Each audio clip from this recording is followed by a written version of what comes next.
Bueno, mis amados hermanos, en esta mañana vamos a entrar un poco más en materia y en la parte práctica de las relaciones personales en medio de la iglesia. Después de haber establecido un fundamento, hermanos, con las razones que ya los dimos, con el peso y con las implicaciones de ser un creyente en Cristo y uno que ha sido escogido, amado y santo de Dios, podemos entrar a ver cada una de las virtudes con las cuales ustedes y yo somos vestidos y debemos vestirnos delante del Señor. Miren, hermanos, una de las razones por las cuales se trajo estas enseñanzas y por las cuales traje esta enseñanza fue porque el apóstol Pablo, ¿recuerdan lo que le dijo a los corintios? ¿Recuerdan que el apóstol Pablo le dijo a los corintios antes de llamarlos espirituales, como les dijo? Carnales. ¿Por qué? Por las contiendas y divisiones que se estaban presentando, y esto no permitía que pudiesen recibir un alimento sólido, que pudiesen crecer más en lo que es el conocimiento del Señor. Así que una iglesia, miren hermanos, una iglesia que entiende la doctrina, es decir, lo que Dios ha hecho con nosotros en Cristo y lo que ha hecho entre nosotros por su Espíritu, es una iglesia que va a crecer y es una iglesia que va a madurar espiritualmente.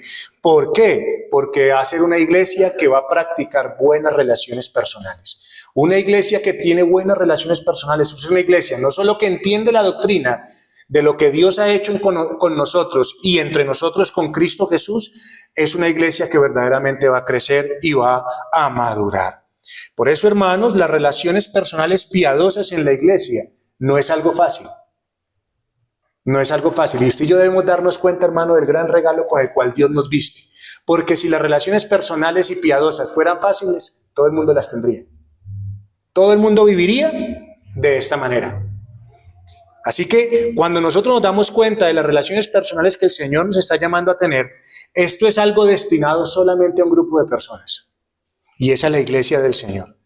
¿Por qué? Porque la iglesia tiene a su favor la gracia de Dios y el Espíritu de Dios que anhela poder vivir en estas cosas.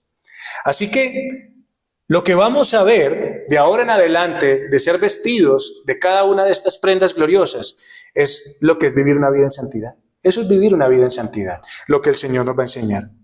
Siendo así, hermanos, el cultivo de las relaciones piadosas, de lo que hemos hablado, que es nuestro deber como iglesia, se inicia en medio del pueblo de Dios. No va a haber relaciones piadosas si no empiezan en el pueblo de Dios.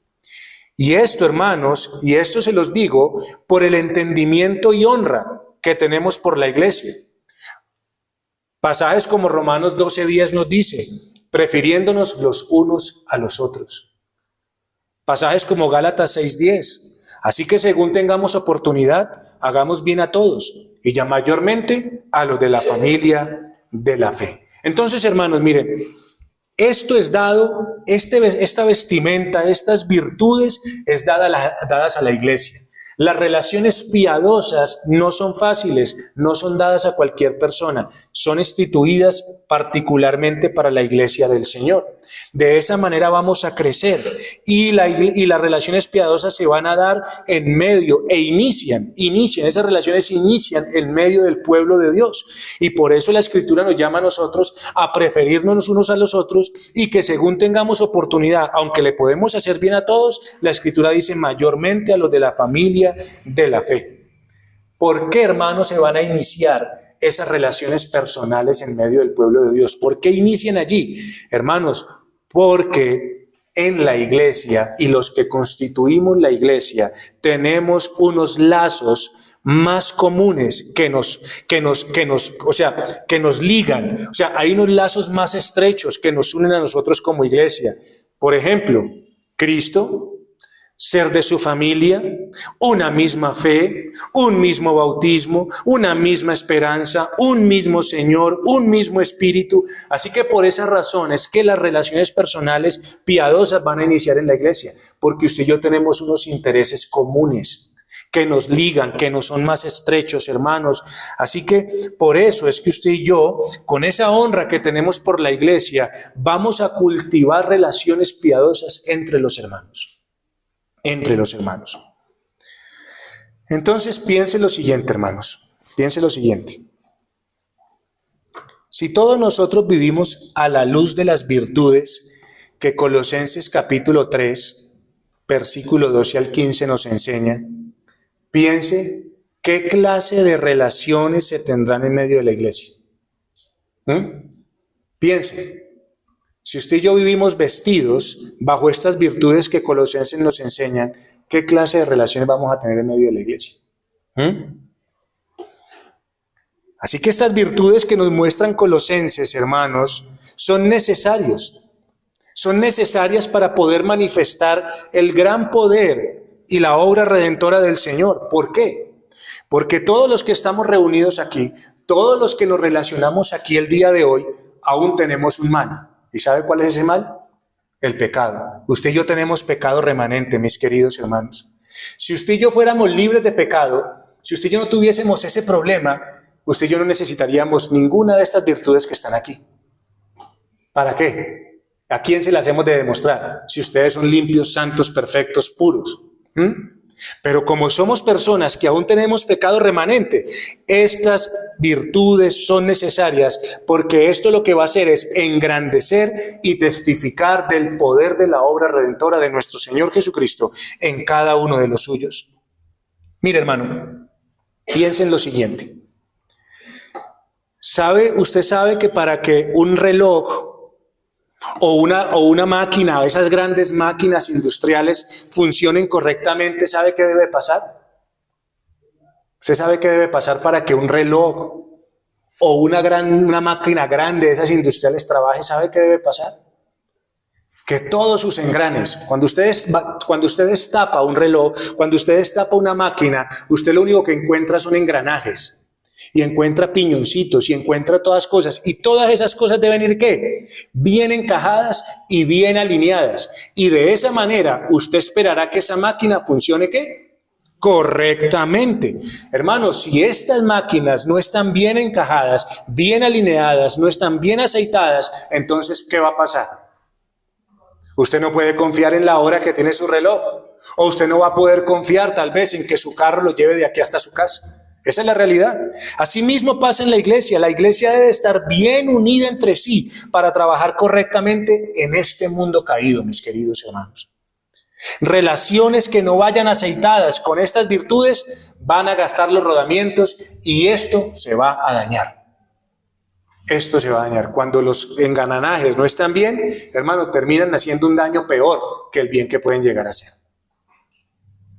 Por eso es que el apóstol Pablo nos dice que el primer rasgo de carácter santo que debe cubrir al nuevo hombre creado en Cristo es la entrañable ¿qué? Misericordia. Vestíos pues como ¿qué? Como escogidos de Dios, santos y amados. ¿De qué? De entrañable misericordia. Ese es el primer carácter, el primer rasgo de carácter santo que debe cubrir aquel que ha sido creído en Cristo, que ha sido creado en Cristo Jesús. Hermano, mire, Tito capítulo 2, versículo 10, yo simplemente se lo voy a leer. Dice lo siguiente, o desde el versículo 9 dice: exhorta a los siervos a que se sujeten a sus amos, que agraden en todo, que no sean respondones, no defraudando, sino mostrándose fieles en todo, para que en todo adornen la doctrina de Dios nuestro Salvador. Hermano, la doctrina de Cristo, la doctrina de la salvación, que ha sido usted y yo hemos sido receptores de esa doctrina, de esa salvación, debe de ser adornada. ¿De qué manera? ¿De qué manera? Bajo las virtudes que el Señor nos da. Bajo estas virtudes, así que usted y yo estamos llamados a adornar la doctrina de nuestro Señor Jesucristo, no solamente para que se quede en la mente, sino para que también sea obrada por nuestros cuerpos. Y de esa manera vamos a testificar que verdaderamente tenemos a Cristo como nuestro Señor. Ahora, hermanos, ¿cuál es el primer rasgo entonces? la entrañable misericordia. Y la palabra misericordia, cuando hablamos de la palabra misericordia, realmente es muy grande para personas tan pequeñas como nosotros. Sin embargo, hermanos, mire lo que el Señor nos dice. ¿Sabe cuál es el mandato? Y quiero hacer distinción en que usted y yo miremos misericordia. ¿Por qué? Porque la palabra misericordia encierra mucho significado. Y es una palabra muy grande para usted como yo. Sin embargo, mire lo que el mandato del apóstol Pablo nos da. ¿Vístanse de qué? De entrañable misericordia, mis queridos hermanos. Así que si usted y yo tenemos la misericordia como algo muy elevado, el Señor está diciendo, es algo muchísimo más elevado. Es mucho más alto, que connota el carácter santo y espiritual de la vida que Dios nos da. Porque le está diciendo entrañable misericordia. Acompaña esa palabra misericordia. Ahora, mis amados, la palabra entrañable aquí usada apunta a algo. Apunta a algo. O sea, usted y yo no podemos ver la misericordia separada de esa palabra entrañable, que es lo que nos está llamando el Señor a nosotros. Entrañable misericordia. ¿A qué apunta? Esa palabra entrañable apunta a un sentimiento muy profundo, hermanos. A un sentimiento demasiado profundo, a un sentimiento tan grande y tan profundo como uno similar al sentir de Cristo Jesús. A eso es que el Señor nos llama. Por eso el Señor dice, ámense unos a otros como yo los he amado, y así conocerán todos que sois mis discípulos. ¿Sí ve? ¿Por qué razón? Porque vamos a tener un sentimiento muy similar al de Cristo Jesús. Es decir, cuando hablamos de este entrañable, es un sentimiento donde es movido todo su ser en afecto y cariño, mis queridos hermanos. Es a eso a lo que el Señor nos está llamando. Mire, cuando estamos hablando de esta entrañable misericordia de la cual el Señor nos está llamando, del mandamiento del Señor hacia la iglesia, esa palabra, el significado de entrañable, literalmente el significado de entrañable es intestinos, entrañas. Por eso se llama entrañable. ¿Es de qué? De entrañas. Es de las partes internas del cuerpo. A eso es que está apuntando. Así que si usted y yo leyésemos este pasaje de Colosenses, bajo el significado literal, ¿sabe qué diría? Vístanse de entrañas, vístanse de intestinos misericordiosos. De eso está hablando el Señor. Así sería hablado en términos. Lo que pasa es que, bueno, vístanse de intestinos misericordiosos. Usted diría, pero uy, ¿qué es eso? Bueno, hermanos, es como lo que el Señor está hablando aquí, es de un sentimiento tan profundo, es un sentimiento interno, no es externo, es de adentro. Es de adentro. Es como el sentimiento paterno hacia un hijo. Es como el sentimiento que usted siente hacia un hijo. Es de esa manera que el Señor nos está llamando a que usted y yo sintamos ¿por quién? Por nuestros hermanos. Se lo voy a poner en términos de usted antes de Cristo. ¿Sí? Para que usted me entienda lo que yo le estoy diciendo. En términos de usted antes de Cristo. ¿Qué era lo que brotaba del interior de una persona que estaba sin Cristo?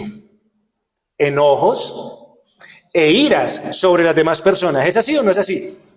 Así que cuando alguien le hacía algo que lo ofendía y esa persona se enojaba, ¿usted escuchó palabras como, uy, sentí como si me agarraran del pelo? ¿Sí? ¿Usted ha escuchado eso? Y no es que usted lo haya escuchado, usted mismo lo dijo. ¿Por qué razón? Porque fue su sentimiento interno, ¿sí ve? Ese fue su sentimiento. O sea, usted dijo, uy, sentí como si me agarraran del pelo. Ah, no fue que lo agarraron, usted sintió. Así que usted sintió algo ¿qué? Un sentimiento interno fuerte como desde los intestinos. Ese es el sentimiento que el Señor está diciendo. O sea, es algo interno, ¿sí ve? Algo que se siente desde adentro. Anteriormente, antes de Cristo, usted y yo lo sentíamos. Sí, ¿hacia qué? Hacia el mal. Ahora el Señor nos llama y es tan tremenda la obra de Dios que cuando usted y yo podíamos tener ese sentimiento hacia los demás en enojo, rabia, rencores, resentimientos, ahora el Señor nos dice, ese sentimiento fue completamente cambiado y sale desde adentro, pero ahora, ¿para hacer qué? Misericordia, para amar a los que están a su alrededor. Mire, ¿por qué el Señor nos llama a que esto sea entrañable? ¿Por qué el Señor nos llama a que esto sea desde adentro, desde los intestinos? Porque si usted y yo hemos leído bien la Biblia nos habla de que cuando usted y yo vamos a hacer algo para Dios o vamos a hacer algo para los suyos, siempre nos dice que lo hagamos ¿de dónde? De corazón, ¿sí ve? ¿Desde a dónde? Desde adentro, hermano, donde fuimos afectados por el Evangelio, desde el corazón, desde la raíz. Y todo esto entonces, todo esto debe de ser en contraste a pasajes como Romanos 12:9, donde el Señor nos dice que el amor sea sin fingimiento, ¿sí ve? Todo esto es en contraste a esto. Romanos 12:9 dice que el amor sea sin fingimiento. Y de eso sí que estamos viendo el día de hoy, hermanos. Mire entonces, mire lo que el Señor nos está llamando. No nos está llamando simplemente a algo externo. Él está diciendo algo que sale ¿desde dónde? Desde adentro. Por eso el amor entre hermanos debe de ser ¿sin qué? Sin fingimiento. No puede ser algo superficial y pasajero. No puede ser desde ahí. A eso es que apunta la Biblia. Así es de serio, hermanos, así es de profundo, así es de impactante la obra de gracia y el amor puesto en medio de la iglesia, para que usted y yo respondamos de esa manera. ¿Para con quién? Para con nuestros hermanos. Así que yo quiero decirle una cosa. Piensen lo siguiente. ¿Cómo nos llamamos nosotros aquí? Hermanos. Según lo que yo le acabo de decir a usted, llamar a un hermano, valga la redundancia, no es cualquier cosa. No son meras palabras o vocabulario cristiano. Ay hermano, ay hermano, ay hermanito, ay hermanita. Y parece que se siente más bonito si lo decimos en diminutivo. Parece que hay más espiritualidad cuando lo decimos en diminutivo. Hermanito, hermanita. Pero hermanos, cuando usted llama a un hermano, cuando lo llama de esa manera, usted se está comprometiendo a tratarlo de la manera en que yo le acabo de decir, y no menos. Así que si usted trata a un hermano menos de eso, usted está pecando contra Dios. Está pecando contra el Señor. ¿Ven la honra que debe tener la iglesia? Por eso es que el Señor dice, en honra, prefiriéndonos los unos a los otros. En cuanto tengamos oportunidad, ¿hagamos bien a quién? A todos, pero mayormente ¿a quiénes? A los de la familia de la fe. ¿Por qué? Porque nos unen unos lazos mucho más estrechos, mis queridos hermanos. Ahora, notemos una cosa, hermanos. Notemos una cosa y es algo que quiero que tengamos en cuenta en esto a lo que el apóstol Pablo nos está llamando aquí en Colosenses. Mire que el apóstol Pablo no nos está llamando a que usted y yo hagamos obras de misericordia. No nos está llamando a eso. Él nos está llamando a que usted y yo seamos profundamente misericordiosos. Y eso es completamente diferente. ¿Por qué le digo esto, hermano? Porque usted puede hacer una obra de misericordia con alguien y con todo no sentir ni tener misericordia. Es a eso a lo que el apóstol Pablo nos está llamando. Por eso el apóstol Pablo no dice, sean misericordiosos, sino vístanse de entrañable misericordia. Yo sé que nosotros cuando leemos pasajes como estos, y yo sé que por nuestro pecado aún razonamos de manera facilista. Es decir, hermanos, sin tener que realizar mucho esfuerzo. Y cuando leemos, vístanse de entrañable misericordia, inmediatamente usted asocia esto ¿a qué? A obras, ¿sí ve? Inmediatamente usted asocia esto, ¿qué es lo que tengo que hacer por mi hermano? ¿O qué es lo que tengo que hacer? Pero hermanos, eso no es lo que la Biblia nos está diciendo. Eso no es a lo que el apóstol Pablo nos está llamando en estos pasajes.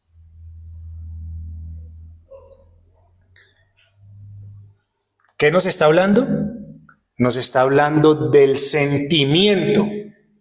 El sentimiento que debe habitar en el creyente.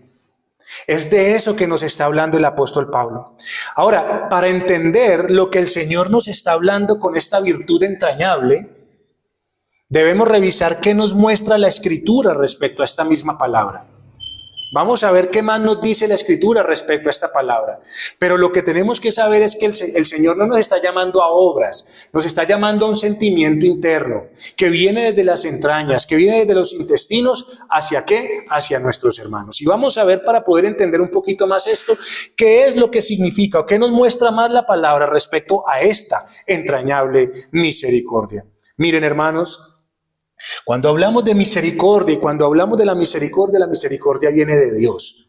Dios es la fuente y el origen de la misericordia. Sin Dios no hay misericordia. Y cuando hablamos de esa misericordia, denota, ¿qué muestra? ¿Qué denota esta misericordia? Denota la inclinación de Dios a aliviar la miseria de las criaturas caídas.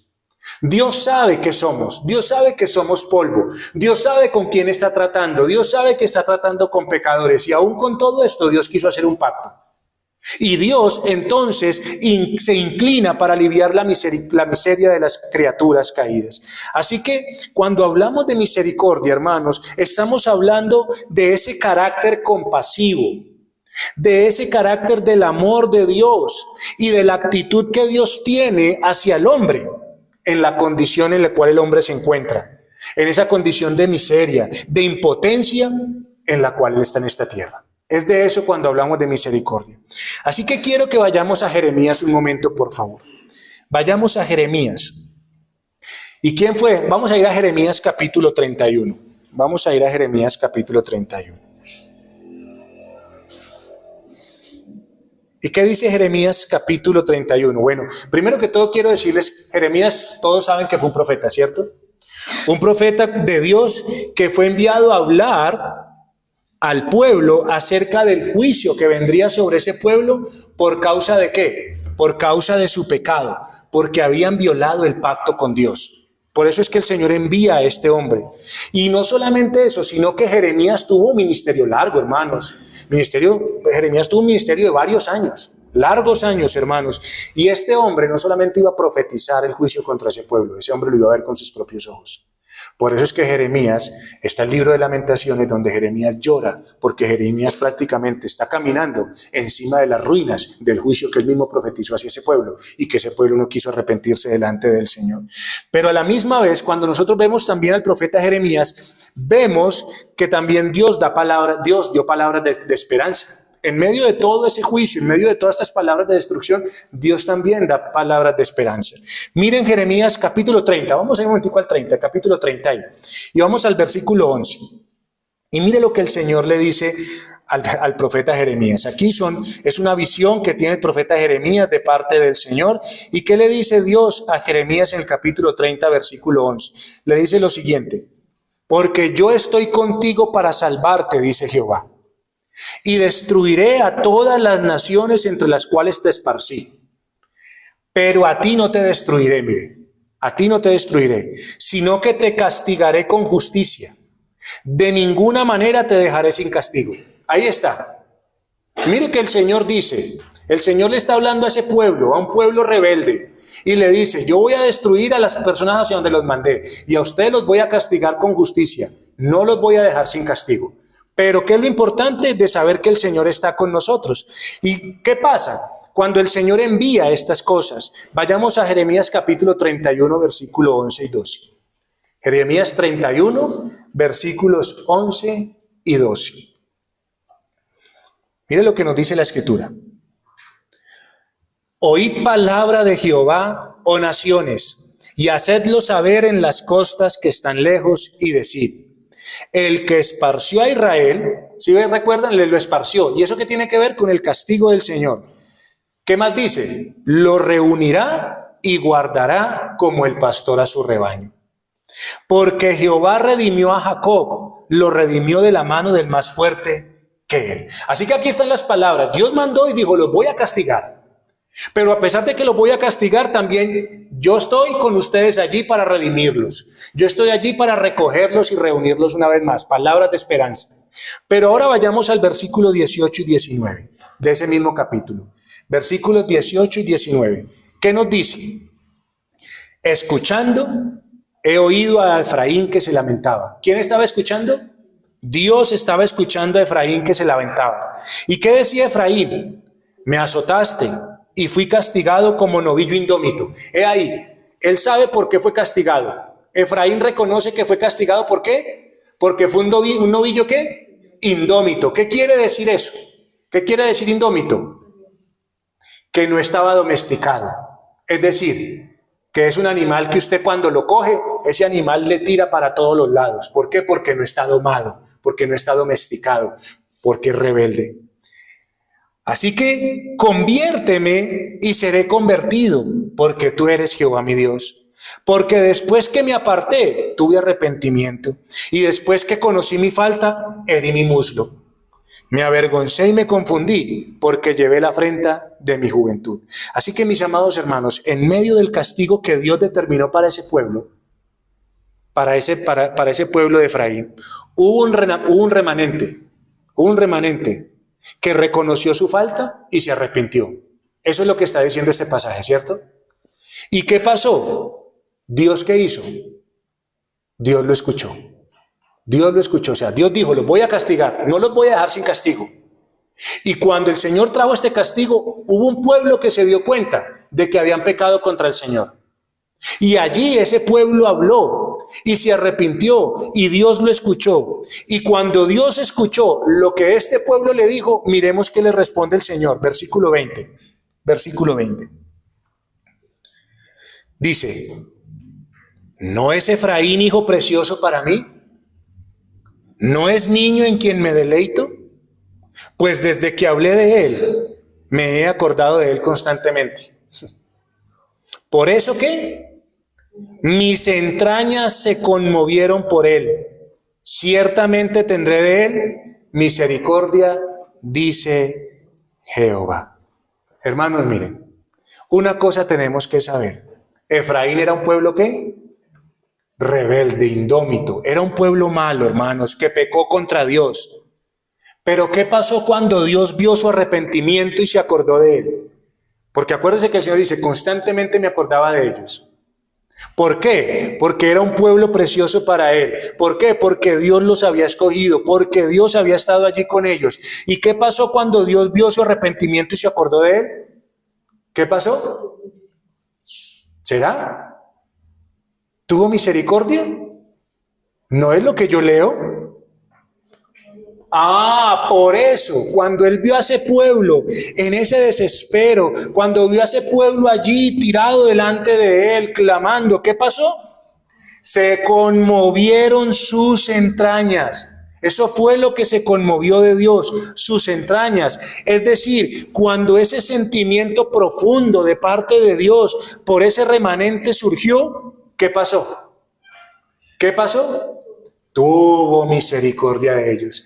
¿Qué fue lo primero que se afectó en Dios? Si lo podemos decir de esa manera. ¿Qué fue? Sus entrañas, su sentimiento profundo. Y cuando Dios vio a ese pueblo en ese desespero, en esa miseria, ¿qué pasó? Sus entrañas se conmovieron y de allí pasó a tener misericordia de ellos. Eso es, mis queridos hermanos. Así que aunque Efraín haya hecho lo malo, fue castigado, mas Dios no fue indiferente al arrepentimiento de este pueblo. No fue indiferente. ¿Qué hizo Dios? Dios, movido a misericordia, sus entrañas se conmovieron, se compadeció de ellos, y cuando se compadeció de ellos, ¿qué? Les salvó. ¿Sí ve? Les reunió, les volvió a tener. ¿Y eso por qué? Porque esa era la misericordia del Señor. Dios sabía con quién era que trataba. Dios sabía que trataba con criaturas caídas. Vemos entonces, hermanos, lo que yo quiero ¿cuál es el fin de esto? ¿Cuál es el fin de poderles mostrar a ustedes estos ejemplos de la Biblia? Bueno, que podamos ver que antes de llevar a cabo una obra de misericordia, ¿qué fue lo que pasó con Dios? ¿Se conmovieron qué? Sus entrañas. ¿Fue movido desde dónde? Desde adentro, desde lo más profundo, al ver la miseria por el pecado de ese pueblo. ¿Ven entonces que la misericordia de Dios tiene que ver con esa inclinación de parte de Dios a poder aliviar la miseria de los hombres que están en pecado, que están caídos? Eso es. Dios hizo una obra de misericordia, ¿sí? ¿La hizo o no la hizo?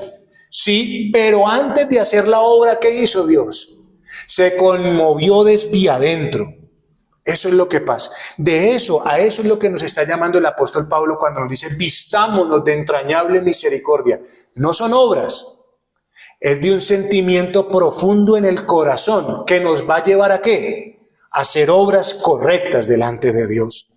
Así que quiero que observemos un ejemplo más de lo que la Biblia nos enseña como es entrañable misericordia. Vamos a ver si está de acuerdo con lo que el apóstol Pablo nos está llamando. Mateo capítulo 18. Mateo capítulo 18, versículos 25 al 27, que habla precisamente del perdón, que nos habla de este tipo de cosas. Mateo 18, 25 al 27 nos dice lo siguiente. Dice, Mateo capítulo 18, versículos 25 al 27. ¿Qué nos dice la palabra? A este, como no pudo pagar, ordenó su señor venderle, y a su mujer e hijos, y todo lo que tenía, para que se le pagase la deuda. Entonces, había un hombre que tenía, ¿qué? Una deuda muy grande, hermanos. Una deuda que ese hombre no alcanzaría a pagar ni en 30 ni en 40 años de trabajo. Entonces, aquel siervo, postrado, le suplicaba diciendo, Señor, ten paciencia conmigo, y yo te lo pagaré todo. El señor de aquel siervo, ¿qué? Movido a misericordia, le soltó. ¿Y qué hizo? Y le perdonó la deuda. Mis hermanos queridos, miren, el perdón de la obra, el perdón de la deuda, ¿qué significa? El perdón de la deuda, ¿qué es? La obra de misericordia. Es la obra. El perdón de la deuda es ¿qué? La obra de misericordia de ese siervo de parte de su señor. Pero esa obra de perdón fue precedida ¿por qué? O fue antecedida más bien. ¿Fue antecedida de qué? De que fue movido, ¿sí ve? Por eso dice, ¿movido a qué? Movido a misericordia. Le perdonó la deuda. Así que, ¿cuál es la razón? ¿Cuál fue la razón por la cual se hizo esa obra de misericordia? Bueno, de que ese señor, desde lo profundo, desde adentro, desde ese afecto de las entrañas, ¿qué vio? ¿Qué vio ese hombre? Vio el desespero de este hombre, vio la angustia de este hombre que le debía. Y antes de perdonar la deuda, antes de perdonarla, ¿qué pasó? Fue movido, fue cargado en su corazón por un fuerte sentimiento de compasión hacia la miseria de ese hombre. ¿No es que iba a perder a su familia, a sus hijos, todo? Y por eso le rogaba. ¿Por qué razón? Porque el Señor sabía que ese hombre no podía pagar la deuda. No tenía cómo pagarla. Pero a la misma vez, ese señor vio la sincera humillación y la real intención de ese hombre de pagarla. Por eso le dijo, Señor, dame paciencia. Tenme paciencia y yo te la pagaré toda. Y no fue mentira. No era mentira. Este hombre no negó la deuda.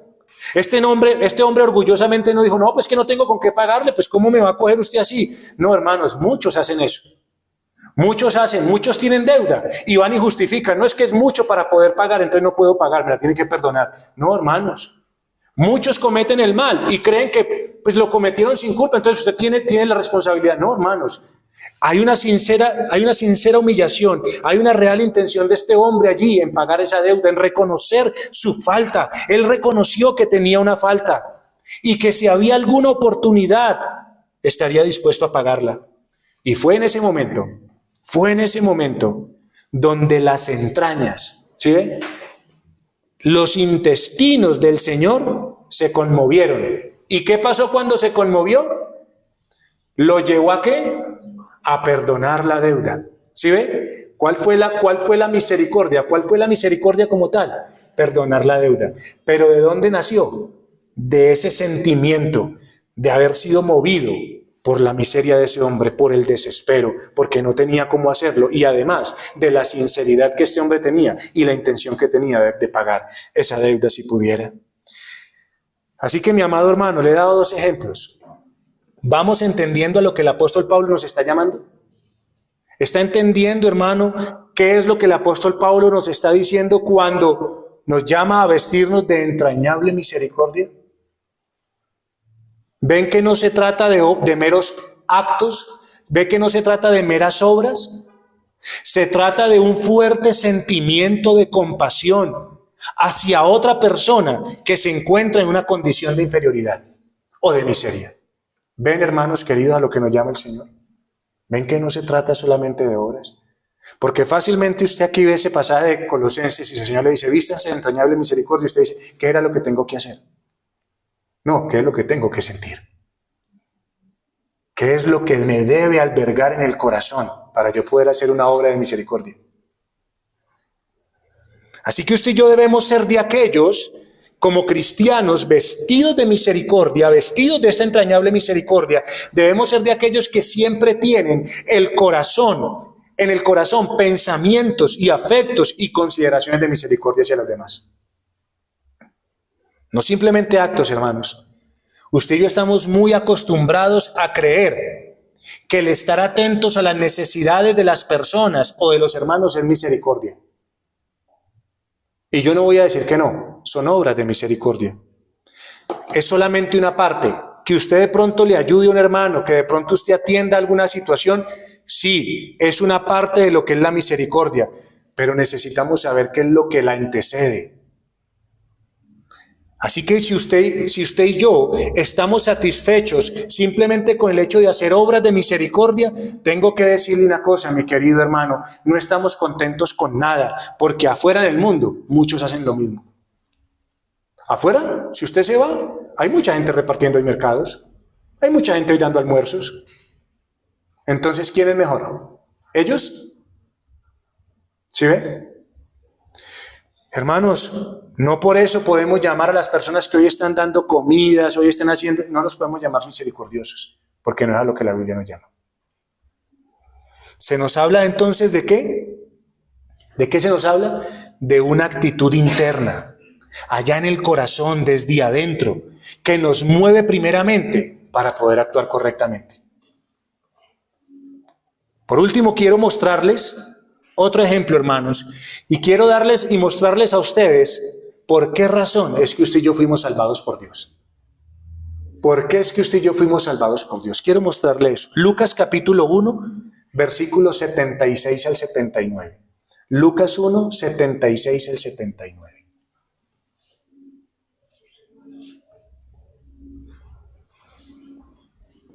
¿Qué nos dice la Escritura allí?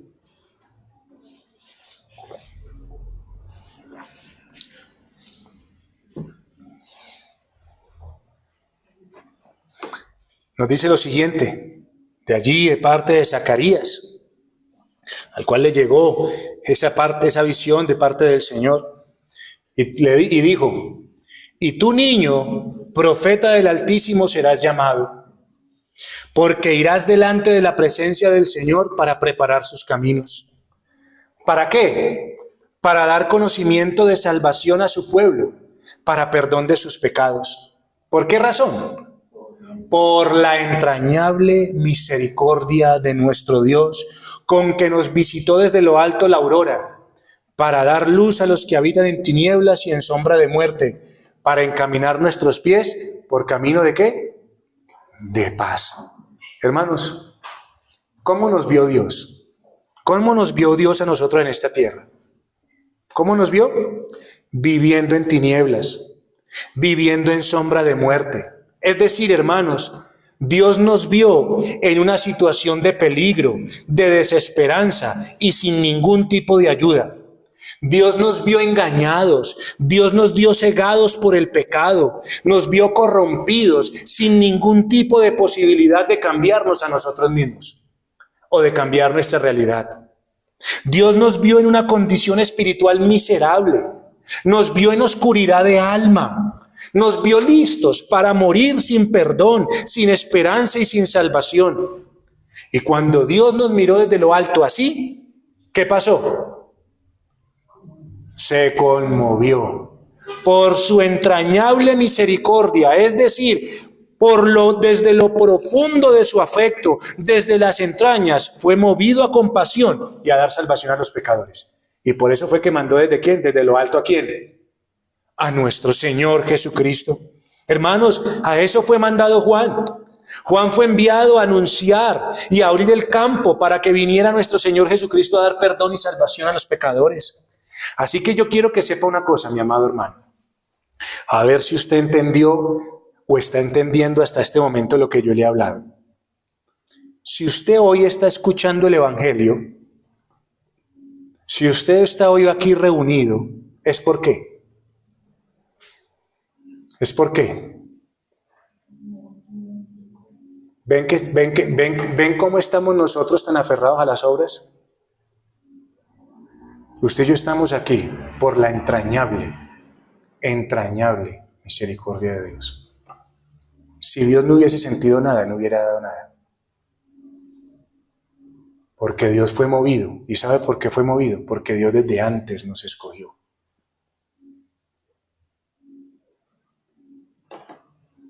Por la entrañable misericordia de Dios para su salvación, es que usted y yo estamos hoy aquí reunidos, escuchando nuevamente este bendito Evangelio. Cristo, nuestro Salvador, es la manifestación clara de la entrañable misericordia de Dios sobre el pecador. Así puedes estar vestido de entrañable misericordia.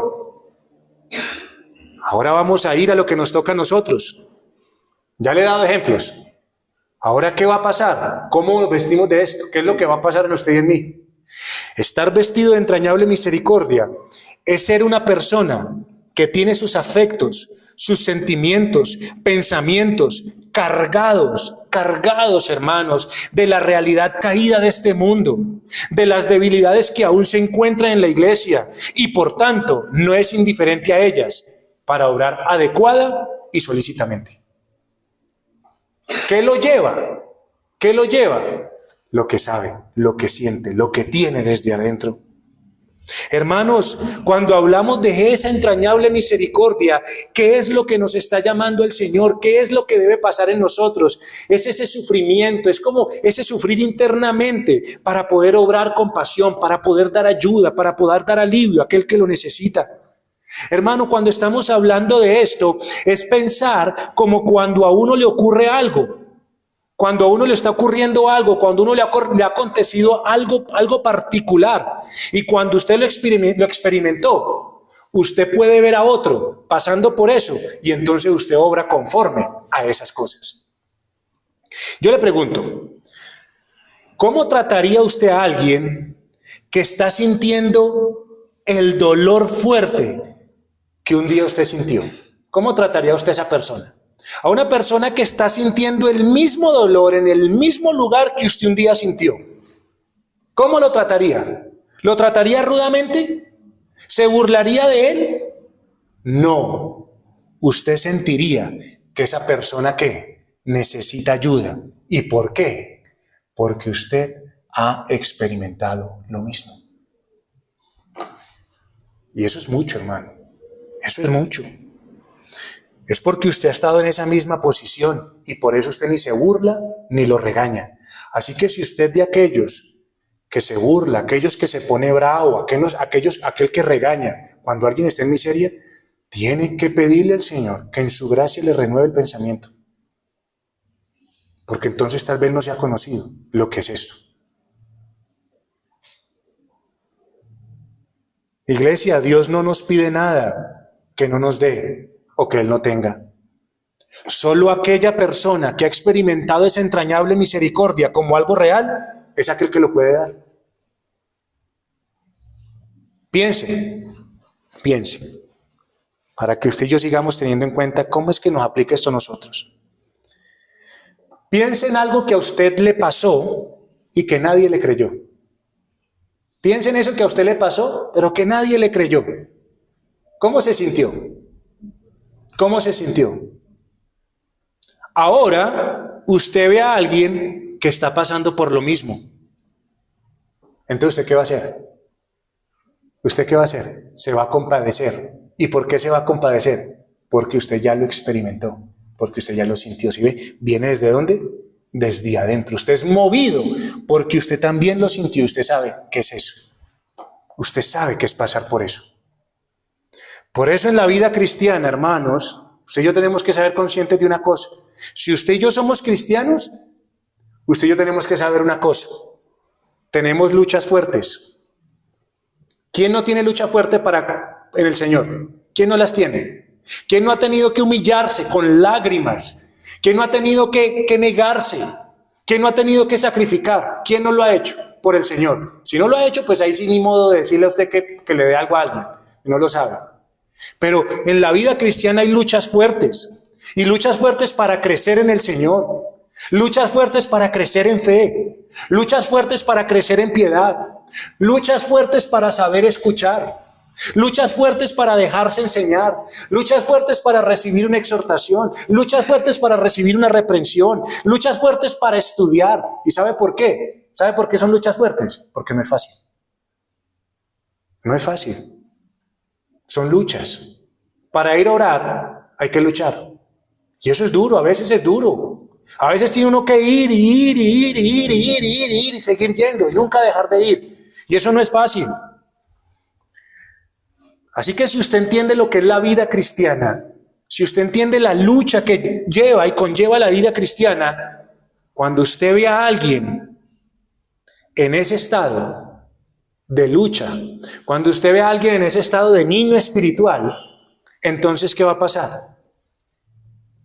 Usted va a ser movido desde adentro.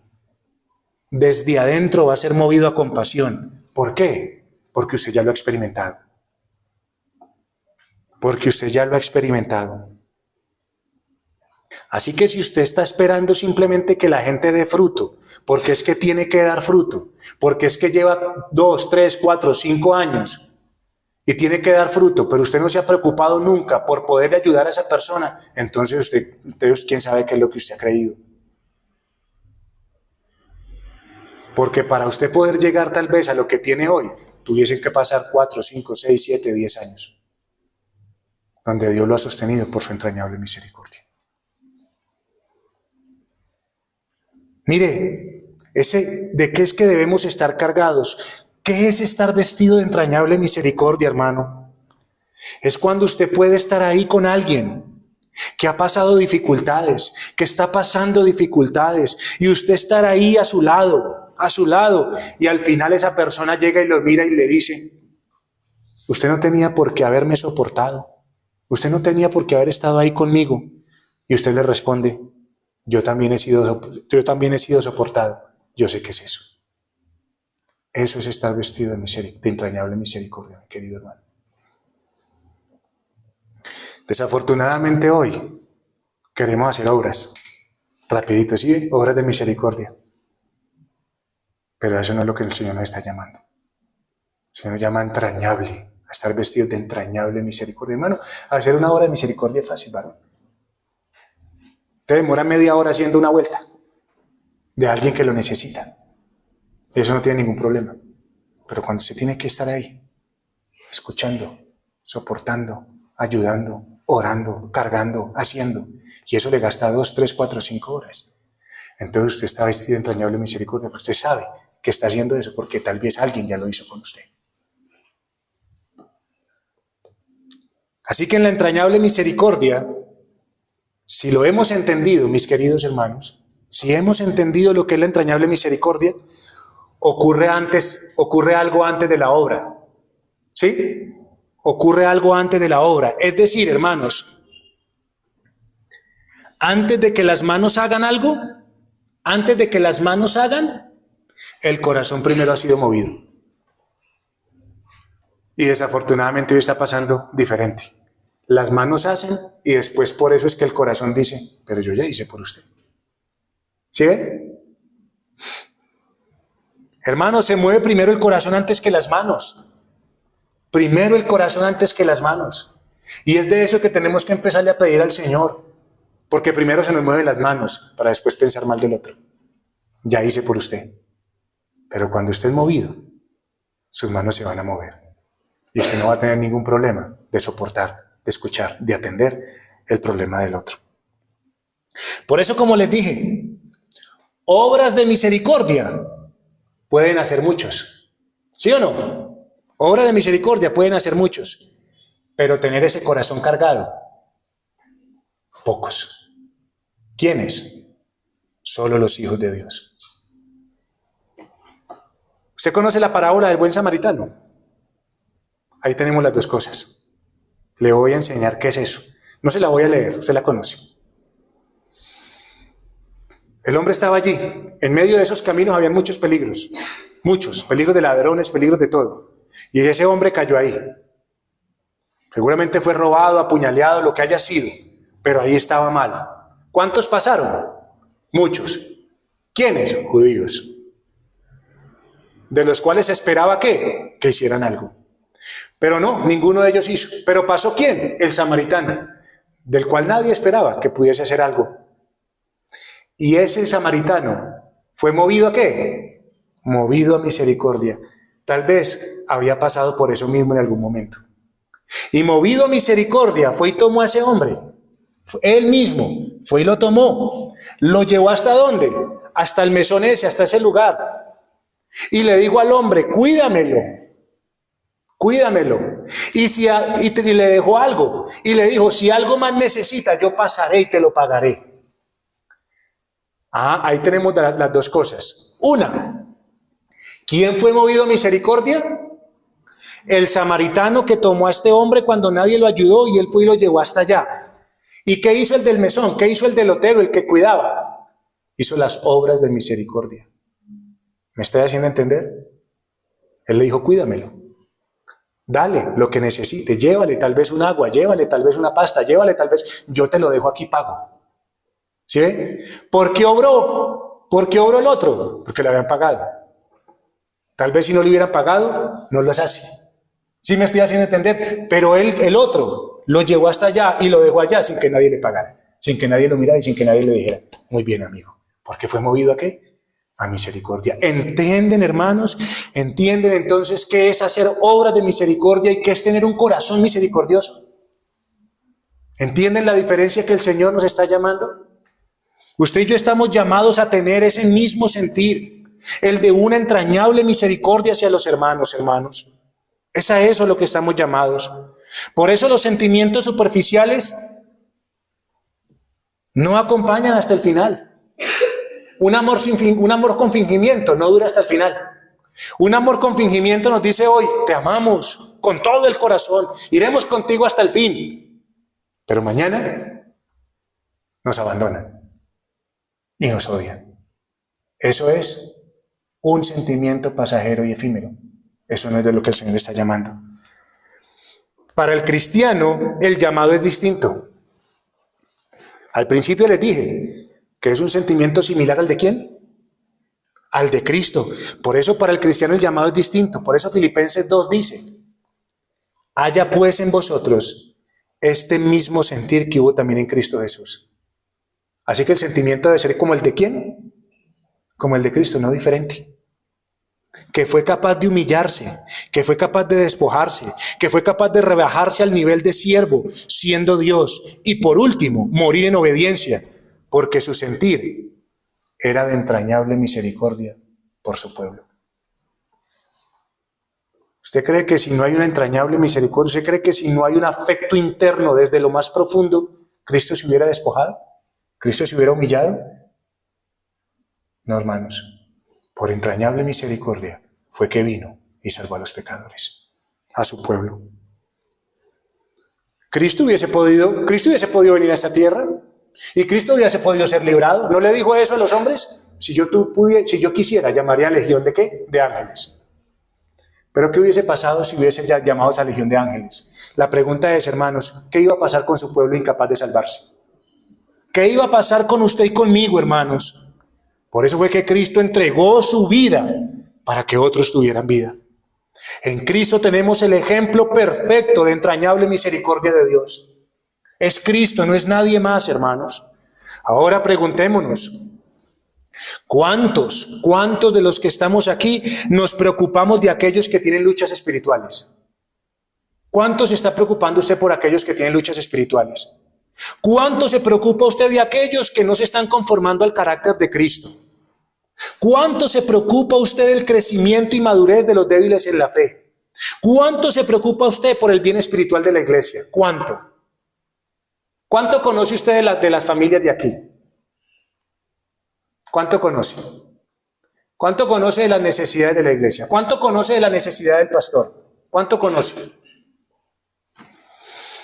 Eso es entrañable misericordia, hermanos.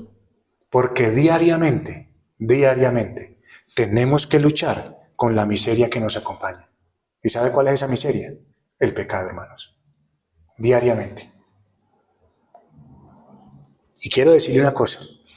Por eso es que es entrañable misericordia. Es tan maravilloso el Señor. A mí esto me la pone de para arriba, pero a mí me gusta. Y le doy gracias al Señor.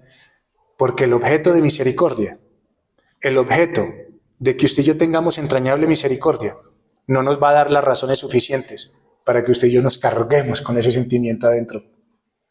Así que cuando usted necesita misericordia, muchas veces esa misericordia que usted necesita, hermano, es porque usted ha pecado delante de Dios. Pero ¿yo qué debo de hacer? Debo estar cargado de ese sentimiento. Usted no me va a dar razones para hacérsela, como no se las dimos a Dios. Pero aún así Dios fue movido por su entrañable misericordia. La entrañable misericordia en un cristiano se compadece del estado de miseria del otro. La entiende, lo comprende, porque él también lo ha pasado. La misericordia, esa entrañable misericordia, hermano, cuando ya se convierte en obra, alivia a los hombres de su más grande mal, que es el pecado.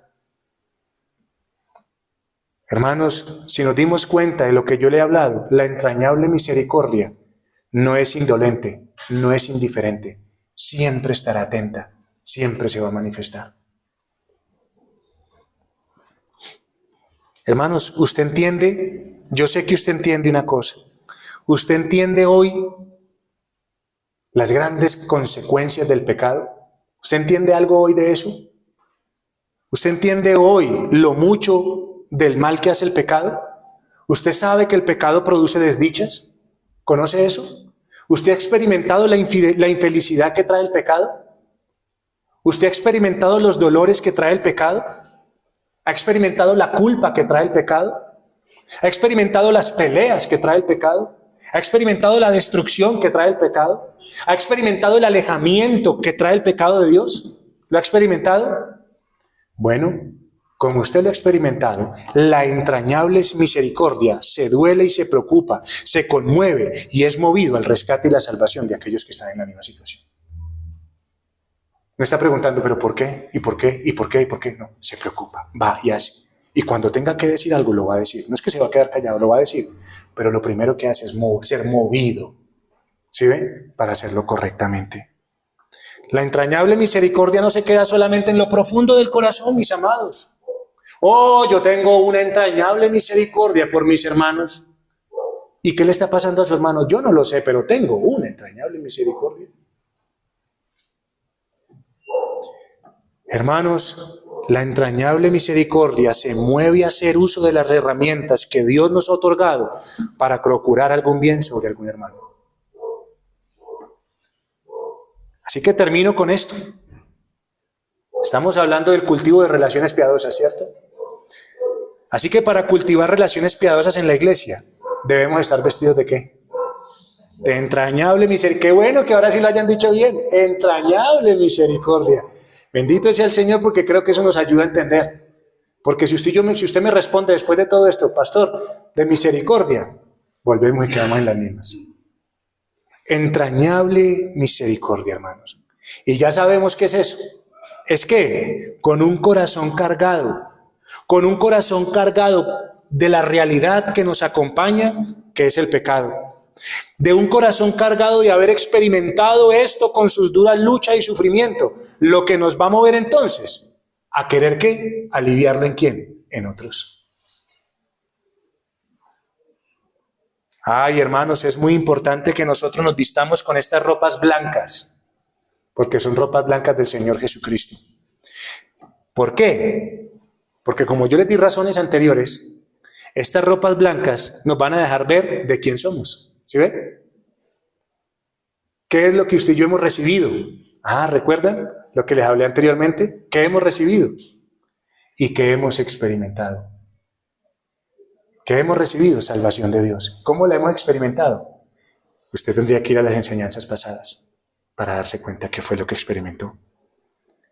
Así que piense en lo siguiente, mi amado hermano, para que usted se dé cuenta de la necesidad de que usted y yo tenemos de vestirnos de esta manera y no de otra. ¿Qué pasaría si Dios se despoja de uno de sus atributos? ¿Qué pasaría si Dios se despoja de uno de sus atributos? ¿Qué pasaría? Dejaría de ser Dios, ¿cierto? Dejaría de ser Dios. ¿Qué pasaría si un policía le faltara una de las partes de su uniforme? ¿Pierde qué? Pierde su autoridad, ¿cierto? Usted lo puede ver, cuando usted lo ve con el uniforme, usted dice, señor agente, pero si usted lo viera caminando con ropa de civil, ¿qué? Para usted sería otro igual. ¿Qué pasa cuando nosotros estamos desprovistos de esta ropa blanca? Dígame qué pasa si usted y yo estamos desprovistos de esta ropa blanca. ¿Qué se vería de nosotros? ¿Qué se va a ver? Solo pecado, hermano. Solo pecado. No va a haber paciencia. No va a haber nada de las otras cosas que están ahí, ¿sí ve? Por eso es importante tener en cuenta esto, hermanos, y pedirle al Señor que lo avive en nosotros, porque de esta entrañable misericordia depende todo de aquí en adelante. ¿Sí ve cómo es sabio el Señor? De esto depende, que usted y yo de ahí en adelante. Estos son círculos que están unos unidos a otros, es como una cadena. No es que estén así, van así. Si no tenemos esto, de aquí en adelante no podemos tener nada. Así que es bueno el Señor para con nosotros, de entender de qué es que el Señor nos ha vestido. Porque cuando nos vistamos de esto, hermanos, usted y yo vamos a ser, a los ojos de Dios, como nuestro Señor Jesucristo. Amén. Oremos al Señor, hermanos.